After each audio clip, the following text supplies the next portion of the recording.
కోటి రతనాల వీణ. తెలంగాణకు సంబంధించి ప్రభుత్వం అనేక సందర్భాల్లో విదేశాల్లో పెట్టుబడుల కొరకు ఆహ్వానిస్తూ ఉన్నది.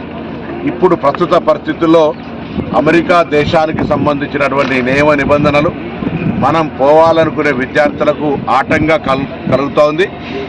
ఈ దౌత్య సంబంధాల్లో విదేశాంగ శాఖ తరఫున ఇటువంటి నియంత్రణ పెడతా ఉన్నప్పుడు భారత ప్రభుత్వం పూర్తిగా వైఫల్యం పొందింది. ఎందుకంటే ఇక్కడ నుంచి ఉపాధి కొరకో ఉన్నత విద్య కొరకో పోయేటువంటి పనిలో ఉన్నటువంటి వాళ్లకు ఇదొక పెద్ద ఆటంకం.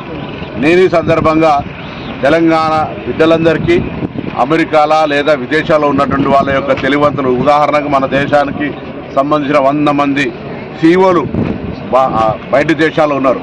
వాళ్ళ తెలివిని ఇక్కడ పెట్టి ప్రభుత్వాలు మీకు కూడా ఎర్ర కార్పెట్ వేసి ఇక్కడ ఆహ్వానం పలకడానికి సిద్ధంగా ఉన్నాయి.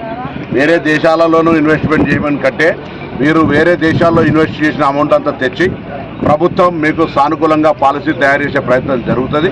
తప్పకుండా విదేశాల్లో ఉన్న వాళ్ళంతా కూడా వచ్చి ఈ తెలంగాణ రాష్ట్రంలో పెట్టుబడులు పెట్టి గ్రామీణ ప్రాంతాల్లో సెకండ్ టైర్ అంతా హైదరాబాద్ చుట్టే కాకుండా ఇటువంటి ప్రాంతాల్లో మేము ఇక్కడ రేపొద్దున ఇండస్ట్రియల్ ఎస్టేట్ ఏర్పాటు చేస్తానో లేకపోతే ఇతర రకరకాలుగా గ్రామీణ ప్రాంతాలకు విస్తరణ జరిగే విధంగా పారిశ్రామికరణ చేస్తూ ఇతర సాంకేతికపరమైనటువంటి అభివృద్ధిని చేయాలని ఈ యొక్క పరిస్థితులలో విదేశాల్లో ఉన్నటువంటి తెలంగాణ బిడ్డలందరికీ విజ్ఞప్తి చేస్తా ఉన్నాం.